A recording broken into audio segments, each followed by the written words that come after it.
Et si les profs vivaient la vie des élèves? Dernièrement, en refaisant le monde avec mes enfants à table, on a eu une idée folle. Partant du constat que l'orientation des jeunes est une obsession de l'éducation nationale et qu'on envoie des élèves de 3e s'ennuyer en stage d'observation professionnelle pendant une semaine, ce serait intéressant d'envoyer des profs en stage d'observation avec des collégiens et des lycéens. Parce qu'avoir les exigences qu'ont les enseignants vis-à-vis des jeunes, que ce soit quant à la disponibilité en classe ou la masse de travail qu'on leur demande de faire à la maison, il est clair que certains profs ne se rendent pas compte de la vie qu'on impose aux étudiants. Je vais prendre le cas d'un élève de première qui n'aurait pas d'option. On l'appellera Camille. Camille commence à 8h du matin. Il lui faut attendre son bus à 7h15. Camille se lève donc vers 6h30. Désolé pour tous ceux qui ont plus d'une heure de trajet, mais il fallait bien se fixer pour un exemple. Les cours commencent à 8h. Camille cumule plusieurs heures de cours jusqu'à 13h. Ça commence par un cours de maths de 2 heures, pendant lequel le prof préfère ne pas faire de pause pour garder toute la concentration de ses élèves. Il y a ensuite 10 minutes de pause, dont 2 grignotées par le prof de maths qui voulait absolument finir sa démonstration. Il faut ensuite enchaîner avec 1 heure d'AP orientation, pendant laquelle Camille va écouter d'autres élèves présenter des métiers qui ne l'intéressent pas du tout.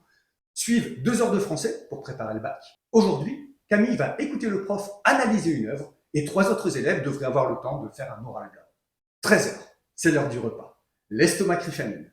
Le self a rencontré des problèmes aujourd'hui, il va falloir faire 30 minutes de queue. C'est une aubaine pour Camille, qui s'est habituée à attendre plus d'1 heure lorsque la pause se situe entre midi et 13h.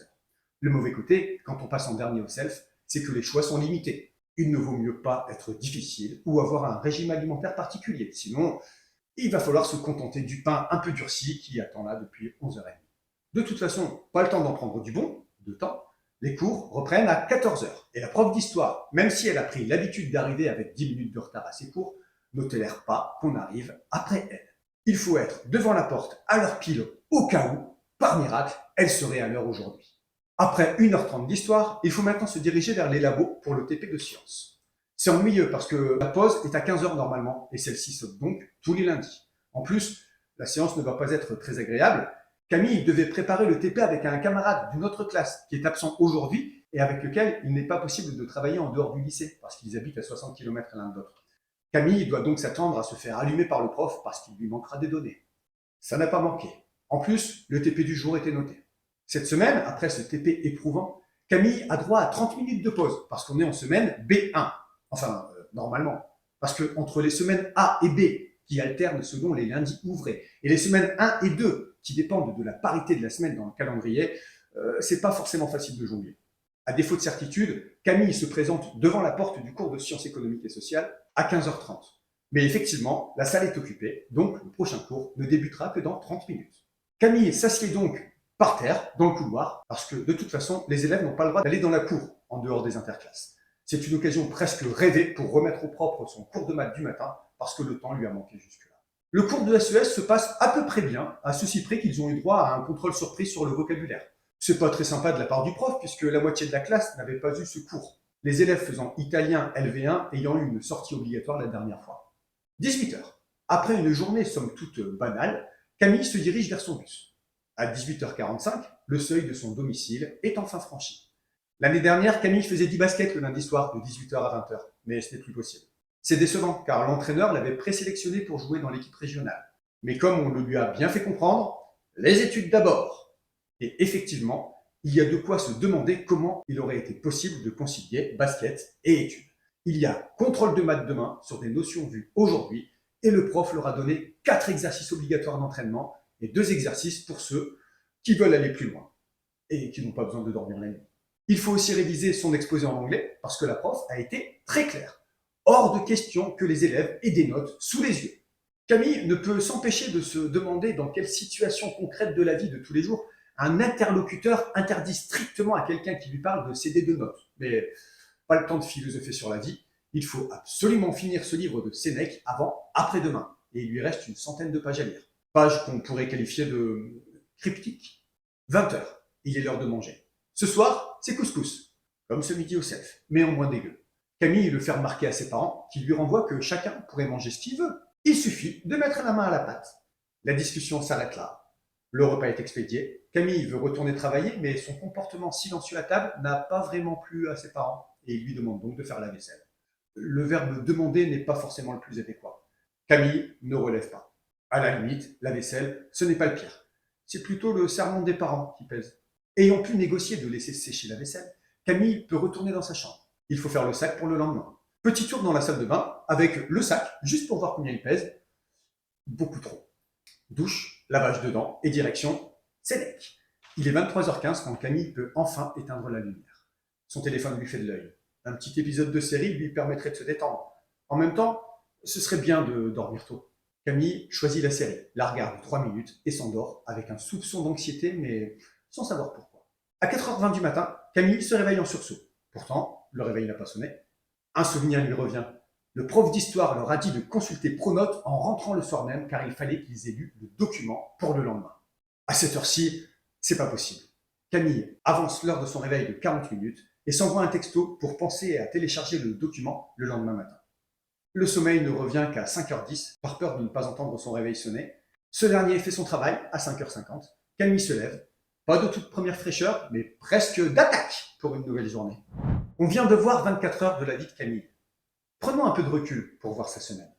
Un élève de première générale sans option a 30 heures de cours obligatoires dans la semaine. Ce lundi, que je viens d'exposer, Camille en a eu 8,5.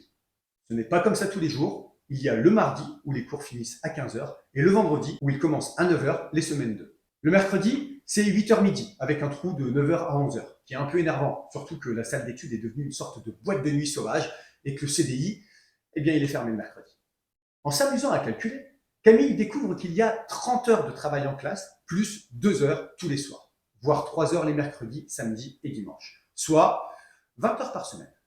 50 heures. Ça passerait presque si le prof de SES ne leur avait pas appris que le temps de travail maximal pour un adulte consentant est de 48 heures. Et ça passerait encore mieux si Camille, par excès de curiosité sur ce sujet, n'ajoutait pas le temps de présence dans l'établissement, à faire la queue pour le self, ou à attendre dans les couloirs ou dans les tubes boîte de nuit. Oui, parce qu'en réalité, pour avoir 30 heures d'enseignement, il faut passer 40 heures dans l'établissement, plus 13h30 dans les transports. En gros, le lycée lui prend 63h30 par semaine. Avoir pris la spécialité maths n'a pas que des bons côtés. Camille ne peut pas s'empêcher de calculer. À raison de 105 heures de vie éveillée par semaine, ça fait tout de même plus de 60% de sa vie consacrée à ses études. Quand on pense à ces philosophes qui prétendent qu'on travaille pour vivre et pas l'inverse, il apparaît que les cours de philo racontent de sacrées conneries. Pendant les vacances, la masse de devoirs est strictement la même. Heureusement qu'il n'y a pas cours. Sauf si les parents font appel à un prof particulier qui, en gage de qualité, met un point d'honneur à ne jamais faire les devoirs avec les élèves, mais lui propose du travail spécialement choisi pour lui. Camille a refusé les cours particuliers, même s'il faut le reconnaître, ça ne lui ferait pas vraiment de mal. J'espère que cette histoire vous a plu. J'ai fait simple pour qu'on suive, mais je sais que la vie de certains étudiants est bien plus galère que ça, avec tout un tas de cas particuliers.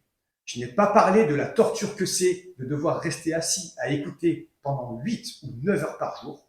Je n'ai pas évoqué la fatigue physique et morale que ça génère de gratter un cahier avec un stylo pendant des heures. Je n'ai pas abordé le sujet du stress constant dans lequel sont les élèves en raison des contrôles continuels ou du risque d'être interrogés à tout moment pour vérifier s'ils suivent. Et il y a encore plein d'autres choses qu'un adulte n'accepterait jamais qu'on lui inflige. Je me demande moi-même pourquoi j'ai fait cette vidéo. Qu'est-ce qu'il y a à en attendre ? Quelque part, je m'en fous. Je ne suis plus lycéen et à dire vrai, j'avais la chance de ne pas avoir besoin de beaucoup travailler. Ce qui m'ennuie, c'est de voir tous ces jeunes en souffrance qu'on est censé préparer à vivre dans un monde qu'on leur présente comme étant un véritable enfer. Est-ce qu'on n'a pas oublié le principal ?